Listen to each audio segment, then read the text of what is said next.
Oi, boa noite. No canal Descomplicando, de nenhuma forma eu estou tentando minimizar a sua dor. É doloroso passar por uma experiência na qual a gente acha que a nossa vida acabou. Um diagnóstico de uma doença terminal, o diagnóstico de uma doença degenerativa, um acidente que possa te deixar tetraplégico ou paraplégico e muitas outras coisas na nossa vida. Na verdade, quando a gente fala a nossa vida acabou, de uma certa forma ela acabou mesmo, aquela velha vida que a gente tinha. Porque a gente vai viver de uma forma diferente, muitas vezes até melhor. Então, a intenção do canal Descomplicando não é dizer que não existe um desafio adiante de você.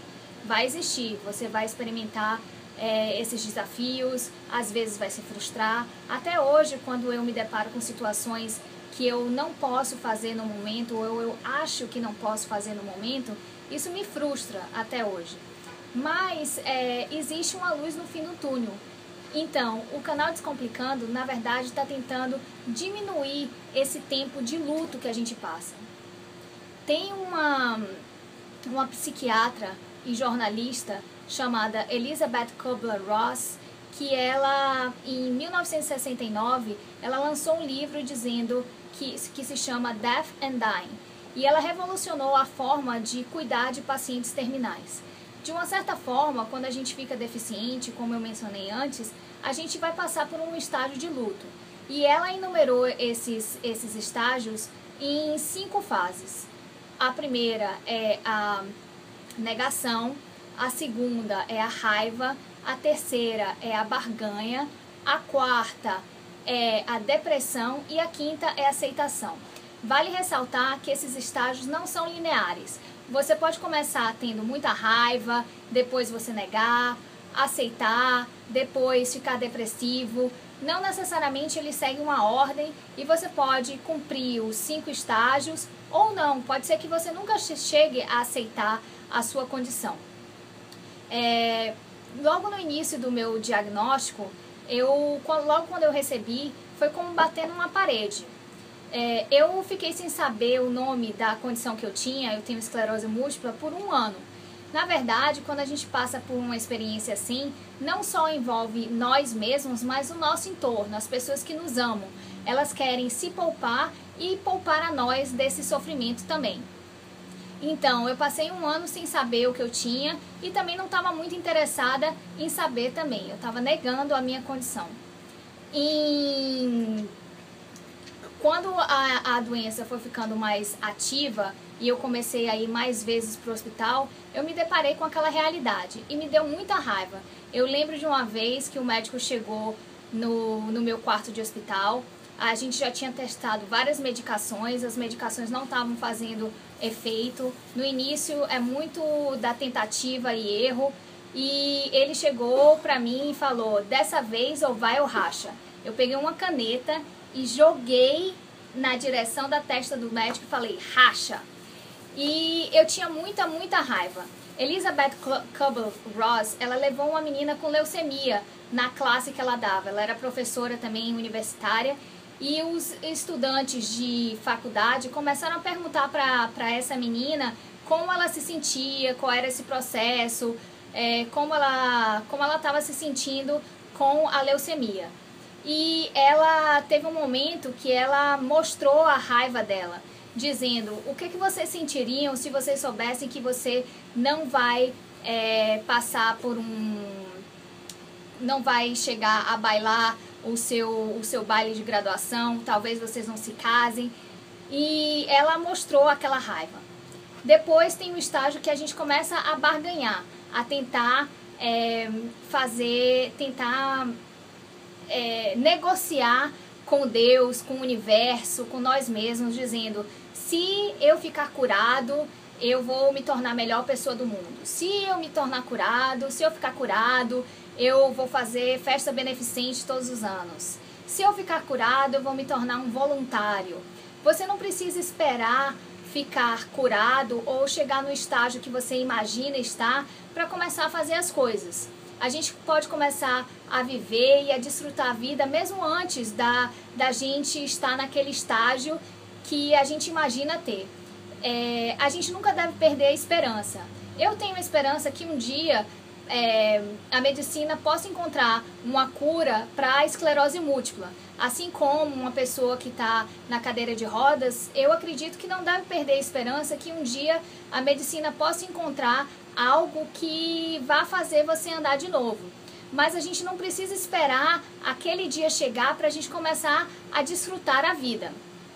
Depois, você pode passar também por depressão. Ficar triste, se isolar, não querer ter muito contato com os seus amigos de antes. Eu lembro também de um momento em que um amigo, eu pedia muita desculpa, eu sentia que era um peso para as pessoas, eu achava que eu estava fazendo as pessoas sofrerem, que estavam do meu lado, minha mãe, minha família, meus amigos. Eu às vezes entrava no elevador, as pessoas choravam, e aquilo ali, isso doía muito dentro de mim, achar que eu estava trazendo um peso ou um sofrimento muito grande para as pessoas também. E teve uma vez que um amigo meu, Bruno, me chamou para ir para uma festa. E nessa época eu não andava com um caminhador, eu não tinha um caminhador. E eu falei, Bruno, você tem certeza que você quer que eu vá com você? Você sabe que você vai ter que ficar lá me assistindo o tempo inteiro. Se eu quiser ir no banheiro, você vai ter que me acompanhar. Você não vai ficar livre para fazer as coisas que você quiser. Você vai ter que estar do meu lado o tempo inteiro. E eu criando um monte de desculpas para não ir com ele e me isolar e ficar dentro de casa e não ter contato com os meus amigos. E ele falou, Carol, se eu tô te chamando é porque eu quero a sua companhia. O prazer de estar com você é muito maior do que as coisas que eu vou ter que fazer para você. E outros amigos que demonstraram, me deram muito apoio nessa época e até hoje me dão muito apoio para que eu possa realizar e alcançar as coisas que eu alcancei e que ainda hei de alcançar.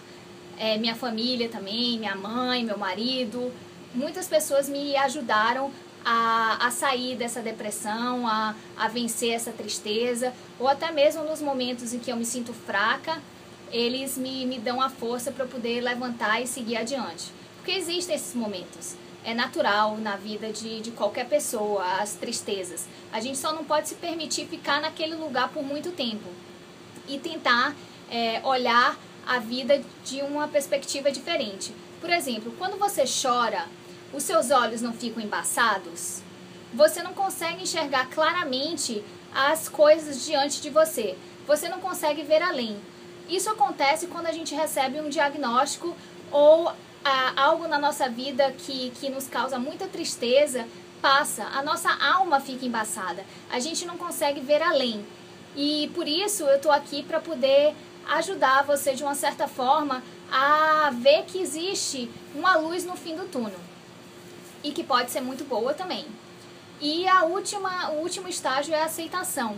A aceitação é quando a gente entende que a gente tem as nossas limitações, que a nossa vida mudou, que a gente vai experimentar frustrações, que vai ser um desafio, existe um desafio adiante de nós, mas a gente entende as armas que a gente tem e a gente encara e decide lutar. A experiência da morte geralmente é uma experiência que nos torna menos orgulhosos, que faz com que a gente seja mais humildes.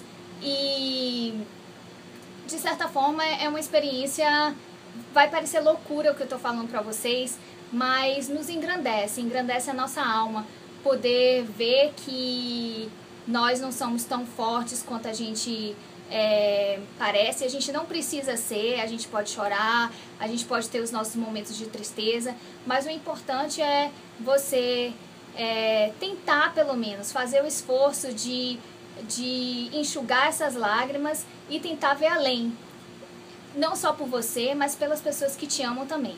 Bom, um beijo, espero que tudo vá bem na sua vida e que você possa desfrutar, descomplicar e ter uma vida muito boa, cheia de luz para você e para as pessoas que te amam.